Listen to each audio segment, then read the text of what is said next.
ಈ ರೀತಿಯಲ್ಲಿ ನುಡಿತಾ ಇದ್ದೀಯ. ಕರ್ಣ ಕಠೋರವಾಗಿರ್ತಕ್ಕಂಥ ನುಡಿಗಳನ್ನ ಸರಾಗವಾಗಿ ಆಡ್ತಾ ಇದೆಯಲ್ಲಪ್ಪ. ಈ ಹೊತ್ತಿಗೆ 4 ಜನ ಜಟ್ಟಿಗಳು ಬಂದು ಕಬ್ಬಿಣ ಸಂಕೋಲೆಯನ್ನ ಎನ್ನನ್ನು ಮುರಿಯಾಗಿ ಬಂಧಿಸಿದ್ದ ಓದುವಂತಾರೆ. ತನ್ನ ಸುಸಾಮರ್ಥ್ಯದಿಂದಲಾಗಿ ಆ ಸಂಕೋಲೆಯನ್ನ ನುಚ್ಚನವರುಗೊಳಿಸಿ ರಣಾಂಗಣವನ್ನು ಸೇರ್ತಾ ಇದೆ. ಆದ್ರೆ ಮಾತ್ರ ವಾತ್ಸಲ್ಯದಿಂದ ಕರುಳ ಬಳ್ಳಿಯಿಂದಲಾಗಿ ಎನ್ನನ್ನು ಬಂಧಿಸಿಬಿಟ್ಟೇನಮ್ಮ. ಇದು ಸರಿಯಲ್ಲ ತಾಯಿ, ಸರಿಯಲ್ಲ. ನೀ ಯಾರೇನುವಾಗಿ ಭಾವಿಸಿಕೊಂಡೆ? ಸಾಮಾನ್ಯದವಳು ಅಲ್ಲವೇ ಅಲ್ಲ. ನನ್ನ ಮಗನಾಗಿರ್ತಕ್ಕಂಥ ಕೃಷ್ಣದೇವನ ಮುದ್ದಿನ ಭಗಿನಿ ಹೆಜ್ಜೆಗೆ ಯುದ್ಧ ಎಂದರೆ ಹಬ್ಬ ಎನ್ನುವ ಹಾಗೆ ಗಾಂಡಿವನ ಎದೆತ್ತರಕ್ಕೆ ಇರಿಸಿಕೊಂಡು ಯುದ್ಧದಲ್ಲಿ ವೈರಿಗಳ ಶಿರವನ್ನು ಕತ್ತರಿಸುತ್ತ ರಣದಾರಿಯಲ್ಲಿ ಲೆಕ್ಕರೊಬ್ಬಳೆಯನ್ನು ಹಾರಿಸುವ ಪ್ರಾರ್ಥನೆಗೆ ಮುದ್ದಿನ ಮಡುತ್ತೀನಿ ವೀರಾಭಿಮನ್ಯುವಿನ ತಾಯಿ. ಇಂದು ರಣಕ್ಷೇತ್ರವನ್ನು ನಾನು ಸೇರ್ತೇನೆ ಮಾತ್ರಕ್ಕೆ ಮುರುಗಿ ನನ್ನನ್ನು ತಡೆಯುವ ಪ್ರಯತ್ನವನ್ನು ಮಾಡ್ತಾ ಇದ್ದೀರಮ್ಮ. ಸರಿಯಲ್ಲ ತಾಯಿ. ಒಂದೆಡೆಯಲ್ಲಿ ಆಲೋಚಿಸು. ಗುಪ್ತಚರರಿಂದ ಬಂದಿರ್ತಕ್ಕಂಥ ಲೇಖನ ಅದನ್ನು ವಾಚಿಸಿದಂತ ನನ್ನ ದೊಡ್ಡಪ್ಪ ಚಿಂತಾಗ್ರಸ್ತರಾದರು. ಅದನ್ನು ತಿಳಿದಂತ ನಾನು ಓಡಿ ಹೋಗಿ ದೊಡ್ಡಪ್ಪನ ಪದಮೂಲಕ್ಕಾಗಿ ನಿಂತೀನಿ. ಅಲ್ಲಿ ಹೇಳಿದಿಷ್ಟೇನಮ್ಮ, ಅವನೇನು ಗೆಲ್ಲದೆ ಮಹಾನಾಯಕನ ನೆನಪದವರನ್ನ ಅವನೇನು ದಾರುಗಡಿಸಲಿದ್ದರೆ ದಿವಿಗೆ ಪತಿ ಮೊಮ್ಮಗನಾದಲ್ಲ ಎನ್ನುವ ಹಾಗೆ ಅಪ್ಪ ಇದು ನುಡಿಗಳನ್ನ ಆಡಿಕೊಂಡು ಬಂದೆ.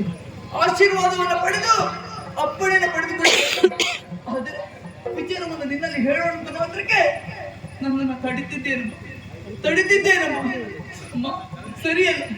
ಒಮ್ಮೆ ರಣಕ್ಷೇತ್ರ ಸುತ್ತ ಕಣ್ಣನ್ನು ಹಾಯಿಸಿಕೊಂಡು ಅತ್ತ ಇತ್ತ ಎತ್ತ ದೃಷ್ಟಿಯನ್ನು ಹಾಯಿಸಿದರೂ ಕಾಣುವುದೇನಮ್ಮ, ಬರೇ ರಕ್ತ. ಅಂಗಾಂಗಗಳನ್ನ ಕಳೆದುಕೊಂಡಿರುವಂತಹ ಯೋಧರ ಅಂಗಾಂಗಗಳು. ಅಮ್ಮ, ಇದನ್ನೆಲ್ಲ ನೋಡಿಯೂ ಕೂಡ ನಾ ಸುಮ್ಮನಿರಬೇಕೇನಮ್ಮ. ಅಲ್ವೇ ಇವರೆಲ್ಲರೂ ಕೂಡ ಹೋರಾಟ ಮುಖದಲ್ಲಿ ಹೋರಾಡಿಕೊಂಡು ಕೆಲವರು ಹುಟ್ಟಿದ್ದಾರೆ, ಕೆಲವರು ಹತ್ತಿದ್ದಾರೆ, ಕೆಲವರು ಸತ್ತಿದ್ದಾರೆ. ಯಾರಿಗೋಸ್ಕರ? ಪಾಂಡವರಿಗೋಸ್ಕರವಾಗಿ. ಈ ಪಾಂಡವರಿಗೋಸ್ಕರವಾಗಿ ಯಾರ್ಯಾರು ನಮಗೋಸ್ಕರವಾಗಿ ತಮ್ಮ ಪ್ರಾಣವನ್ನು ತೆತ್ತುಕೊಳ್ತಾ ಇದ್ದಾರೆ ಅಂತಾದ್ರೆ ಪಾಂಡವರಲ್ಲಿ ಒಬ್ಬರಾಗಿರ್ತಕ್ಕಂಥ ಈ ಅಭಿಮನ್ಯು ರಣಕ್ಷೇತ್ರವನ್ನು ಸೇರಿದರೆ ತಪ್ಪೇನಮ್ಮ. ಈ ಕಡೆ ನೋಡುತ್ತಾ ಪುಟ್ಟ ಮಗು ರಣಕ್ಷೇತ್ರಕ್ಕೆ ಹೋಗಿರ್ತಕ್ಕಂಥ ನನ್ನ ತಂದೆ ಯಾವಾಗ ಬರ್ತಾರೆ ಎನ್ನುವ ಹಾಗೆ ತಾಯಿಯಲ್ಲಿ ಕೃಷ್ಣನ ಇಡ್ತಾ ಇದ್ದಾರೆ. ಆ ತಾಯಿ ಏನೆಂದು ಉತ್ತರಿಸಬೇಕು? ಇತ್ತ ನೋಡು, ನಿನ್ನೆ ಮೊನ್ನೆ ತಾನೇ ಮದುವೆಯಾಗಿರ್ತಕ್ಕಂಥ ದಂಪತಿಗಳು, ಆ ದಂಪತಿಗೆ ಮಡದಿಗಳು ಅಲ್ಲಿದ್ದಾರೆ. ಅವಳು ರಣಾಂಗಣಕ್ಕೆ ಹೋಗಿರ್ತಕ್ಕಂಥ ನನ್ನ ಪತಿ ಯಾವ ಕ್ಷಣಕ್ಕೆ ಬರ್ತಾನೆ ಎನ್ನುವ ಹಾಗೆ ಹಪ್ಪಿಸುತ್ತ ತುದಿಗಾಲಲ್ಲಿ ನಿಂತವಳು. ಆದರೆ ಅವಳಿಗೆ ದೊರಕಿದ್ದೇನಮ್ಮ ವೈದವ್ಯ ದೀಕ್ಷೆ. ಗಂಡನ ಹೆಣದ ಮೇಲೆ ಕರದ ಕಂಕಣವನ್ನು ಬಡಿಯುತ್ತಾ ಸಿಂಧೂರವನ್ನು ಅಳಿಸಿಕೊಂಡು ತಾಳಿಯನ್ನು ಹರಿದುಕೊಂಡು ದೇವರೇ ಮುಂದಿನ ನನ್ನ ಪಾಲಿಗೆ ಯಾರು ಎನ್ನುವ ಹಾಗೆ ಪ್ರಶ್ನೆಯನ್ನು ಇಡ್ತಾ ಇದ್ದಾಳೆ. ಅವಳಿಗೆ ನಾನಿದ್ದೇನೆ ಎನ್ನುವ ಹಾಗೆ ಉತ್ತರಿಸುವರು ಯಾರಿದ್ದಾರೆ ತಾಯಿ? ಬೇಡಮ್ಮ. ಇತ್ತ ಕಡೆ ವೃದ್ಧ ದಂಪತಿಗಳು 10 ಮಕ್ಕಳಿದ್ದರೂ ಸತ್ತ ಮಕ್ಕಳ ನೆನಪೆಂದು ಹೋಗುವುದಿಲ್ಲ. ಆದ್ರೆ ಅವರ ಪಾಲಿಗೆ ಬಂದಿರ್ತಕ್ಕಂಥ ದುಸ್ಥಿತಿ ಯಾವುದು?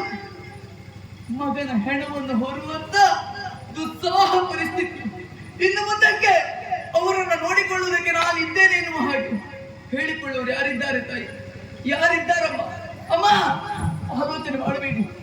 ರಣಕ್ಷೇತ್ರವನ್ನು ನಾನು ಸೇರ್ತೇನೆ. ರಣಕ್ಷೇತ್ರವನ್ನು ಸೇರ್ತೇನೆ ತಾಯಿ. ಇನ್ನು ರಣಕ್ಷೇತ್ರದಲ್ಲಿ ಬವರವಾಗ್ತದೆ. ಬವರವಾದರೆ ಅರಣವಾದಲ್ಲಿ ಬೆವರ ತಾಯಿ ಅವಾಗ ಇಡಿಸಿರುವ ಮಕ್ಕಳು ನೆನೆಸಲು ಜವಗೊಳಿಸುವೆ.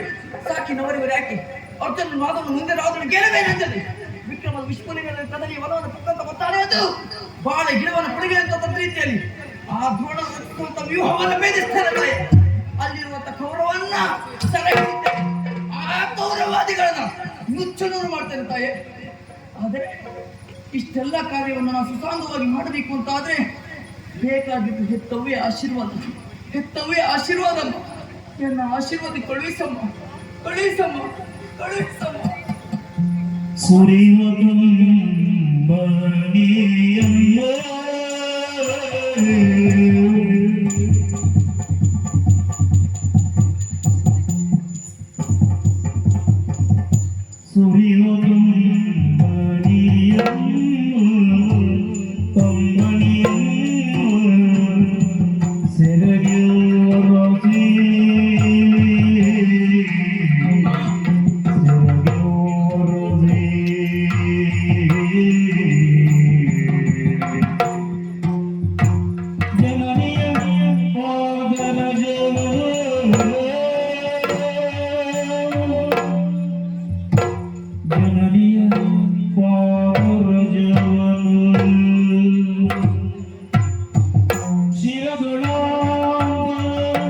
Parpa